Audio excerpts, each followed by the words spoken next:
So hello everyone, this is Anuj Mandal and I am first year student in IIT Delhi. तो आज हम एक ऐसे topic के बारे में बात करेंगे जो मेजर स्टूडेंट्स का इशू बनता है, वो है रिवीजन। आपको पता होगा किसी भी एंट्रेंस एग्जाम को पास करने का तरीका है रिवीजन। आप सिलेबस कर रहे हैं, वेल गुड, अच्छी बात है, बट कितना सिलेबस कर लिया है तो उसको आपको रिवाइज भी करना जरूरी है। लेट्स से अगर किसी ने 100% सिलेबस किया है और किसी ने 70% या 60% सिलेबस किया है, बट उसकी 60% या 70% में अच्छी कमांड है एज कम्पेयर टू 100% वाले के, तो उसके सिलेक्शन होने के चांसेस ज्यादा है एज कम्पेयर टू 100% वाले के जिसने सिलेबस पूरा कर रखा है। बिकॉज आपको सिलेबस करने का कोई फायदा ही नहीं है कि अगर आपको याद ही नहीं है, पीछे का आप भूलते जा रहे हो, तो सिलेबस करने का फायदा नहीं है। तो सिलेबस भी जरूरी है और साथ साथ पीछे का आप ना भूलो, रिविजन भी जरूरी है। तो आज हम रिविजन के बारे में बात करेंगे कि क्या इफिशियंट वे होता है रिविजन का। बहुत सारे स्टूडेंट है जो मुझसे पूछते सर मैं ऐसे रिवाइज करता हूँ, मैं डेली रिवाइज करता हूँ तब भी नहीं हो रहा।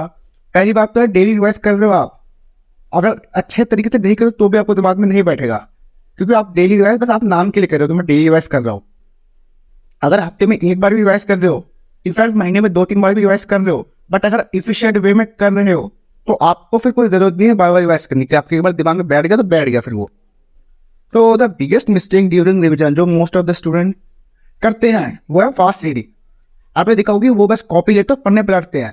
ये तो बिल्कुल खराब तरीका है रिवीजन करने का। इससे अच्छा आप प्रॉब्लम सॉल्विंग करो, रिवीजन मत करो।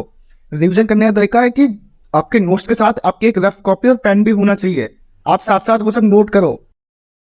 ये नहीं कि बस हाँ वो देख लिया मैंने पेज पढ़ लिया है, ये नहीं, ये तरीका नहीं होता रिवीजन का। कुछ स्टूडेंट्स है कि जो टाइम बाउंड में रिवीजन करते हैं, जो कि बिल्कुल नहीं करना आपको टाइम बाउंड में रिवीजन।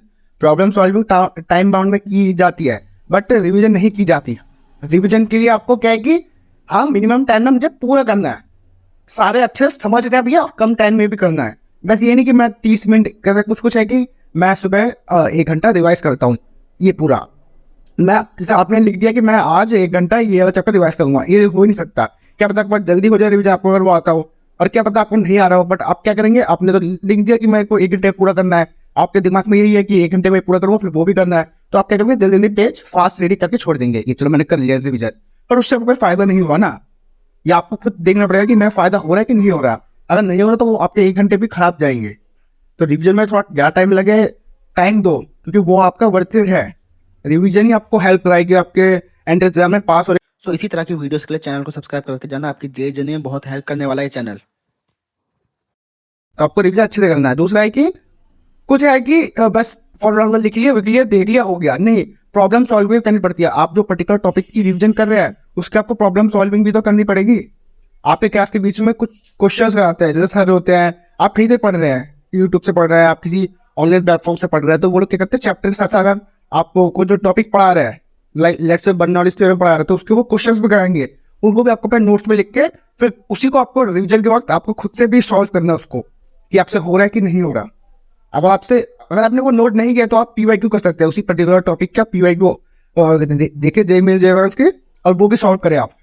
बिना प्रॉब्लम सॉल्विंग के आपको पता चलेगा आप कैसा चल रही है, आपको रिवीजन कैसे नहीं चल रही। तो उसी के साथ साथ प्रॉब्लम सॉल्विंग भी बहुत जरूरी है। तीसरा है कि आपको म्यूजिक नहीं सुनना। म्यूजिक आपका बैकग्राउंड में कोई नॉइज होना ही नहीं चाहिए रिवीजन वर्क।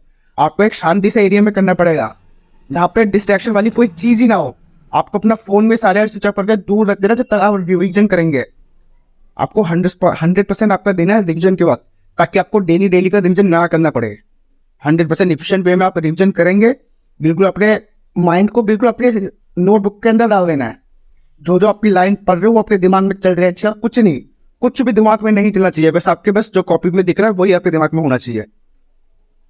ये होता है आपके एफिशिएंट वे में रिवीजन आपको ऐसी करनी है, वरना फिर आप क्या वो डेली का रिवीजन करना पड़ेगा, आपका टाइम भी वेस्ट होगा। डेली में भी फिर आप सोचोगे कि मैं तो डेली करता हूँ तो मैं जल्दी करता हूँ, मेरे को हो जाएगा, ये तो डेली का है, तो जब एग्जाम आएगा तब तक तो मेरे दिमाग में बैठ जाएगा, तो एग्जाम भी आ जाएगा, दिमाग में बैठेगा भी नहीं।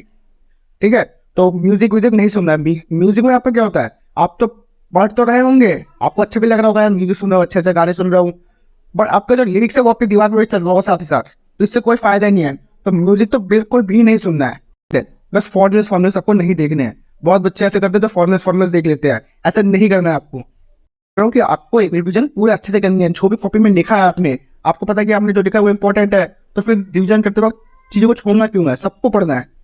कुछ क्या करते हैं हम, जो चीज़ आती है वो चीज़ पढ़ लेते हैं, जो नहीं आती है उसको ऊपर से देख के फिर बंद कर देते हैं। नहीं, ऐसा नहीं करना। जो चीज़ आती है उसको भी करना है, उसको भी पढ़ना है। ये नहीं कि जो आता है उसको छोड़ दिया, उसको भी करना है। और जो नहीं आता उसको डबल टाइम देना है, उसका थोड़ा ज़्यादा एफर्ट मांगना है ताकि वो हो जाए। तो यही कुछ चीज़ें अगर आप अपना लेंगे तो आपका रिवीजन बहुत अच्छे से इफेक्टिव वे में हो जाएगा। आपको बार बार रिवीजन करने का ज़रूरत नहीं पड़ेगी, आपको टाइम भी उतना ज़्यादा नहीं लगेगा। सो या this is the end of the video and I hope you like the video. Thank you so much, और सब्सक्राइब कर लिया चैनल को for this type of content.